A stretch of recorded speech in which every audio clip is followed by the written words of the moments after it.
This is Mick from Visions of Atlantis, and you're watching Brutally Delicious. 1, 2, 3, 4. The Brutally Delicious Podcast. The Brutally Delicious Podcast. The Brutally Delicious Podcast. The Brutally Delicious Podcast. Hey, what's up, everybody? This is Dark Macek with Brutally Delicious.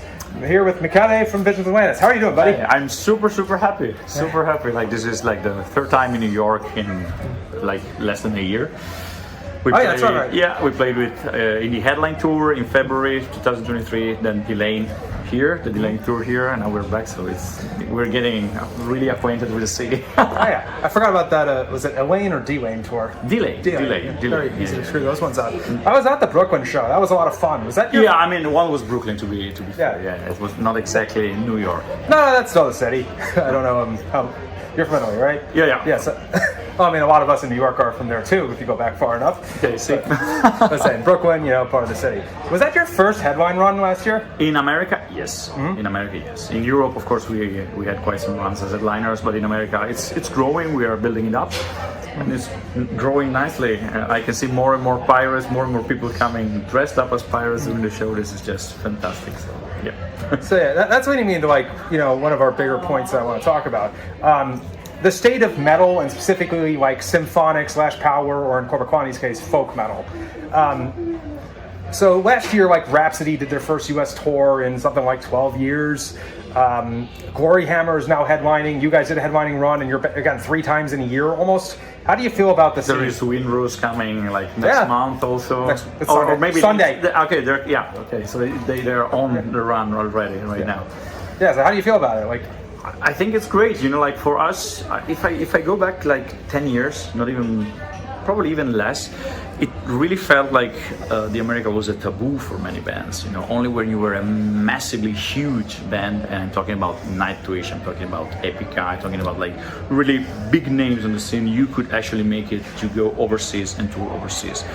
Right now, thanks. I don't know who I have to thank, but it's getting definitely more accessible, and it's a massive pleasure because I feel like you American people and also Canadian people, in general, North American and South American people truly crave for European metal. You have a craving for this style, and it's such a pleasure for us because we feel the enthusiasm.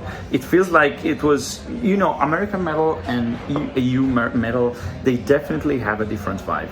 If I think of Slipknot, just to mention a band, and I think of Nightwish or Powerwolf, there is such a massive difference in style. And I think that in Europe we love what you do, and here clearly you love what we do. Of course, I'm sure that there is a massive following for Avenged Sevenfold and Slipknot and all the actually American bands. I see that Unleash the Archers, just to mention a band, they are doing extremely great, and they are Canadian. So of course you love your own bands, but there is this perception on our end that you truly need some metal from Europe, and this is it fills up our heart with love. This is the right sentence here. Oh, absolutely. Just as an American fan of European metal, I started I had to go on 70,000 tons of metal, where I've seen you twice. Okay, just to catch bands like you or like Stradivarius. Like the thoughts of them touring the U.S. were pretty much hopeless until like last year. I think I noticed it when Powerwolf made their U.S. debut. Yeah. So, they did like 3 shows. No, a bit more, maybe 4 or 5 shows. They announced 1 or 2 at the beginning, and then they added up because the response was huge. It was massive. So that's great. Yeah, well, as a fan, thanks for coming, and hopefully, we can have a good start for you, or 3rd time, not start. Actually, 4th, right? Is it 4th? Because we had Dragon Force 2 in 2022. I was there for that too. I forgot about that. Yeah. Wow, I'm a schmuck. We had Dragon Force in 22. That was the tour that actually opened up the gates for us. And thanks to that tour, we made it to headline in our, of course, smaller headline run in February in 2023. Then we came back with Elaine, and this is like the 4th time. Yeah. Sorry. So no problem. You can come by. Goodbye. We'll edit it out. Oh. You will edit this. Okay, well, here he is Maybe. signing something for a fan. Let's keep this in. We only have like cute. 5 left of this, and I think they're gonna be sold out during the tour. So thank you. Great. You're famous, dude. Sorry about that. So, Armada's coming out July 5th, right? Correct. So, some of us asked, and like no judgment. In fact, I loved it. Like 20 years into the band's career, you go with the pirate theme, but you're sticking with it. Well, the thing is that, yes, the band is 24 years old now, because I think it was 2000 when it was formed at the very beginning. But basically in 2018, the band reborn completely. We don't even play songs from the old lineup anymore, because what we have now, the adventure that we are living with this lineup, it's like completely renewed compared to what we did in the past. And we respect what has been done, and we believe that from 2018 on, it's basically a new band that is performing and going live. And yeah, from the Deep in the Dark on, the pirate thing was there already. It was not that explicit, but you know, if you look at the videos for the Deep in the Dark, for instance, there is the pirate battle with the featuring from Banished Privateers. There were songs like Silent Mutiny, which were completely pirate oriented. With Wanderers, we had the cover artwork with the pirate ship, and you know, of course, we were getting there. We flirted with the theme, and with pirates, obviously, we went all in. But the pirate thing was there. You know, it's not like it's something completely new. Of course, now we can totally say we are a pirate metal band. But yeah, it's not something that was like completely out of our universe before. And what's interesting to me is like they're Ailstorm, you know, being one of the forefathers of it. They did spawn, I don't want to say copycats, but there was a scene there. You guys jumped in considerably later, so I think you can say you avoided the bandwagon, and this is more just, you know. Yeah, that's true. That's for sure true. Also, truth to be told, you know, like the pirate approach, the pirate metal approach of Ailstorm is way more folkish. I mean, of course, still metal, but they truly have like pirate songs that are, they follow the vibe of pirate music brought to metal. You know, the Banished Privateers, since I mentioned before, they are 100% pirate band, not even metal, pirate folk pirate band, whatever you want to call it. Yeah. Ailstorm, they totally are a pirate metal band. We still are a symphonic metal band. You know, our vision of the pirate universe is more romantic. It's more cinematic, I would say. So we take everything that is some people.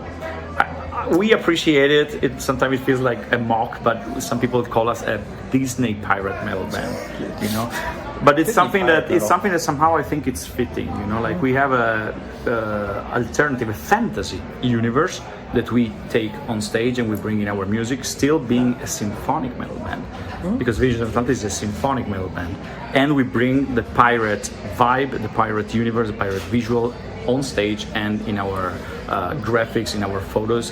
So we still are a symphonic metal band. That's what makes a difference here. Yeah, I was gonna say, musically, like there's the metal element, but I don't think you're really comparable to Ailstorm or Swashbuckle. Exactly. It's a completely different universe. It's a completely different style. Yeah, no disrespect to anybody. It's just, you know, it's a fun thing to you know, partake in, I guess.